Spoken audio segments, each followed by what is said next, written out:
So sa wakas, tuluyan ng makakuha ng panalo ang Meralco Bolts dito sa kasalukuyang East Asia Super League matapos talunin ang Taiyuan Puyan Pilots sa final score na 85-76 nito lang Sabado ng gabi na siyang home court nga natin kung saan ay ginanap ang laban sa Ilagan, Isabela.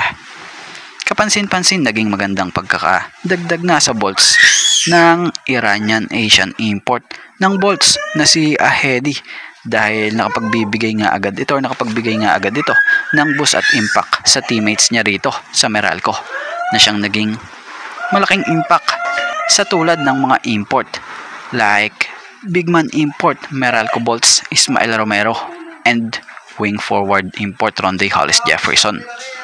So ito ang 24-year-old na si Sina Ahedi sa kanyang debut para sa Meralco bilang Asian import gumawa nga agad ito ng impact sa team na siyang kumamada ng mabibigat na numero gaya ng 22 points, 7 assists and 2 rebounds. Kagandahan pa rito, solid nga yung mga play talaga or assist na ginagawa niya rito na siyang nakapagpapaganda rin ng takbo ng play ng Meralco. Kabilang nga sa nag-benefits din dito sa Iranian guard na ito, itong Meralco big man import na si Ismael Romero na naghalimaw nga po sa laro na kumamada ng double-double na may 22 points at 14 rebounds na sinundan ng all-around performance ng isa pa nilang import na si RHJ na kumamada ng 15 points, 10 rebounds, and 7 assists. So sa local naman, pinangunahan ni Newsam na may 14 points and 6 assists. So siya nga pala, sa naging larong ito nakita na rin nating maglaro ang pumalit sa pwesto ni Justin Brownlee bilang naturalize na itong si Ange Kwame na siyang kumamada ng sa limitadong minuto ng 3 points and 4 rebounds. So ngayon niyang pumutok ang balitang nagkaroon ng sakit na pneumonia itong si Justin Brownlee na siyang key player pa naman ng ating national team. May posibilidad na hindi siya makasama sa lineup ng Gilas ngayong nalalapit na FIBA World Cup qualifiers at SEA Games. At dahil nga dito, wala namang ibang Gilas naturalize ang Pilipinas na available kundi yung Ange Kwame na siyang nakakaalam din ng system nitong si Coach Tim. So kung magkaganon man, malaking papel ang aasahan nating gagampanan ni Ange Kwame para sa Gilas Pilipinas sa mga paparating na laban. Bagamat ganun pa man, kilala nating warrior or palaban itong si Ange Kwame noon pa man na talaga namang masipag pagdating sa court. So once nga na hindi talaga makalaro si Justin Brownlee, for sure, totodo talaga itong si Ange Kwame para mapakita niya na deserve din niya na magkaspat talaga sa Gilas Pilipinas. Bagamat may bali-balitang may chance ito maging local ito sa Gilas Pilipinas para sa hinaharap.